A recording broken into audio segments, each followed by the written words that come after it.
What's going on, everyone? So the Los Angeles Lakers brought back D'Angelo Russell, and they got him for a little cheaper than I thought. I thought D'Angelo Russell, I even said this when the Lakers traded for D'Lo, that I didn't believe he was a 30 million a year guy. I thought he was somewhere in the 18 to 20 million range. Lakers got him for about 18.5 million per year. And I do think he's going to be really good. I think the blowout from the Denver series is just that. I think it's a little bit of recency bias, a little bit of frustrations. Like, we're all frustrated. I'm frustrated too. But we don't even get to the Western Conference Finals if it wasn't for D'Lo. We probably don't even make the playoffs if it wasn't for D'Lo. D'Lo for the Lakers averaged 17 points on 50% shooting and 42%, 41% from three. Like, he was huge for the Lakers. He is a legit 17, 5-5 guy, right? And that's valuable, especially as the third option on the Lakers. And even if he's just great during the course of the regular season, the Lakers at least have other pieces that can be valuable. So if he does have his struggles, right now you got a guy in Gabe Vincent who stepped up for Miami in those moments and actually played better than he did in the regular season. Austin Reeves will likely take that next step again this year. And at least, even if he doesn't take a step or a leap, even if he just stays the guy that he is, or that we saw towards the back half of the season and during the playoffs, he'll be more comfortable in that role because he'll have done that for a full year now, right? So I'm not worried about D'Lo getting to the playoffs, and he very well might just be better, period, right? Because the more you get into the playoffs, the more the moment becomes normal, right? It's not like he's every year I'm in the playoffs, right? He's a guy that his playoff experience is scarce, so it's tough, right? Some guys take a little time to get adjusted to, right? But if he gets back there again, maybe he's like, okay, I've already been here, I've done that, I already went through one of the worst stretches of my career in the playoffs. Can't be worse than that, right? And you'd be surprised the impact that has on players, right? So I am all for D'Angelo Russell. I am glad that the Lakers re-signed him. The Lakers needed to re-sign him. But here's the thing. There seems to be a lot of talk and a lot of people that believe that the Lakers basically brought him back to trade him, which is very possible, right? The Lakers absolutely were looking for potential signing trades. They were exploring their options, as they should. All teams should do that. No one should be untradeable, right? Like, because you want to explore your options. Now, that doesn't mean you're just going to trade guys, but if you find something that makes sense, then why would you do that? And look, it's very possible that if something comes up at the trade deadline and D'Lo gets traded, then it very well can make a lot of sense, right? I don't doubt for a second if the Lakers have an opportunity to make a move that they believe in and that makes sense, they will do that. Rob Pelinka has shown that he will do that. If at the trade deadline, the Lakers can get a piece or two that they think is an upgrade over current guys that they have for this season and the long term, then they're going to make that move. Wouldn't be shocked if D'Lo ended up getting traded. But I don't think they signed him with the intentions of like, oh, we'll sign him now, and if something comes up, we will trade him. I mean, that's always a thought, but I don't think that was the idea when they signed him. Because if they were going to do that, why didn't they just sign him to a larger amount? I'm not saying give him the max, which would have been like 36 million, something like that, right? But why not give him like somewhere center, like 25 million, right? Because now 25 million, you could maybe turn him into another star, right? But 18 million, now it gets tough, right? Because now it's like, your only real tradable contracts are like Rui, Reeves, D'Lo. Like, so now you're not like, now you have to find somebody that is similar priced as D'Angelo Russell, but for 18 million a year, right? Or somebody that is better than D'Angelo Russell for 18 million a year or 20 million a year with the 125% rule, right? So that becomes a bit of an issue. Now, the Lakers do have the flexibility, right? So obviously they brought Gabe Vincent in. Gabe Vincent was the starting point guard for the Miami Heat on their finals run, and he was very good for them. Provides defense, can be hard-nosed, shot the three ball really well in the playoffs. Not so much in the regular season, but in the playoffs he was really good. And so that takes some of the burden away from like, okay, well, if D'Lo just doesn't perform, well, now you got a guy in Gabe Vincent who should be more consistent.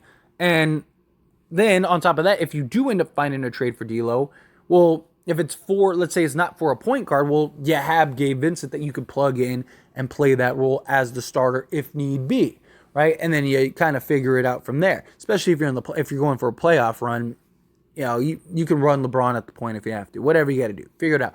Point is that you kind of ease the burden of a potential D'Angelo Russell trade. Again, I don't think that they signed Vincent with the idea of D'Lo going, but it was a conversation, right? Like when the Lakers signed Vincent, the immediate thought was like, okay, well, does this mean D'Lo's gone? Does this mean Schroeder's gone?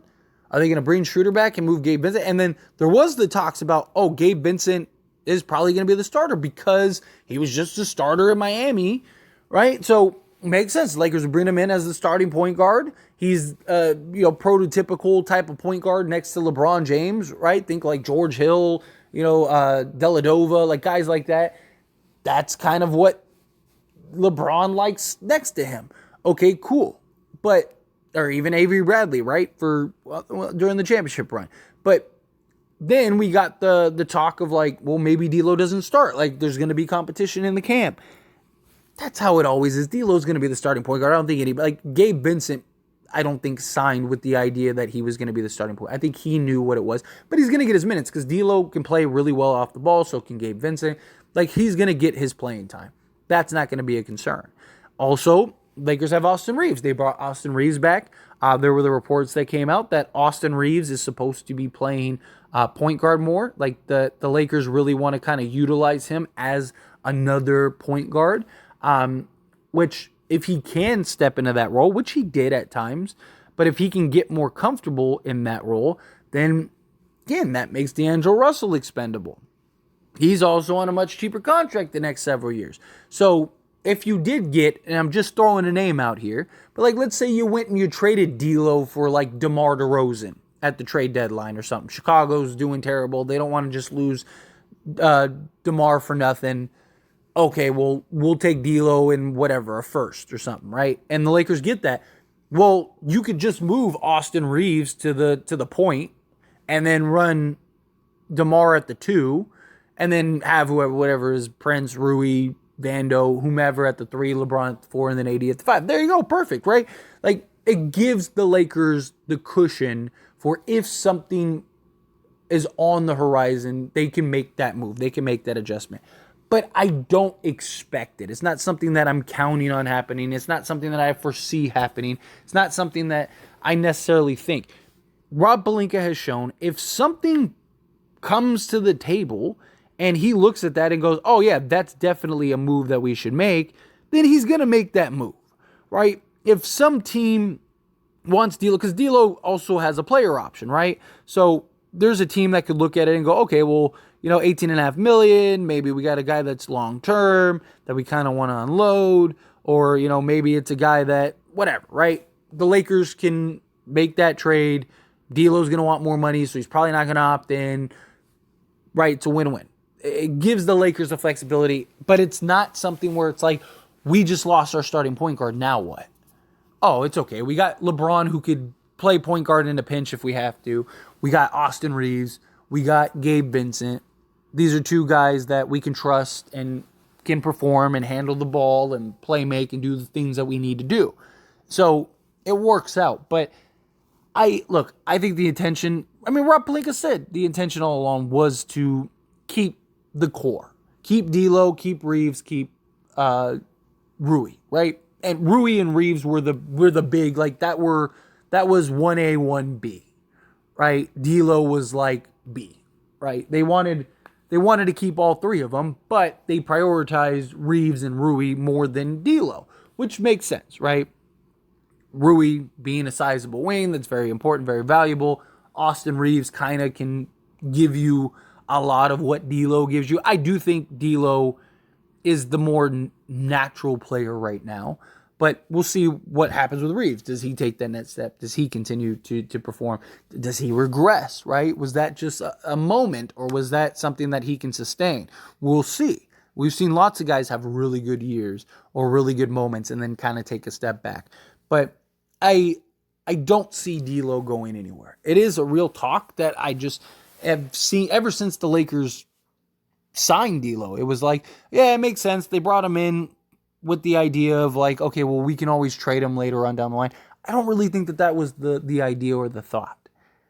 Again, there's always that thought in the back of your mind, right? Like, we want to get these guys on good, reasonable contracts so we have flexibility to go make trade. But if they sign D'Lo just solely on the idea of trading him at the trade deadline, then they probably would have given him a more sizable contract. Again, not saying that they would have given him the max, but why wouldn't you give, like, if you really had the idea and intention of like, all right, let's sign D'Lo, and then if we sign D'Lo, then what we can do is we can use his contract to trade at the trade deadline, and let's go get something then, right?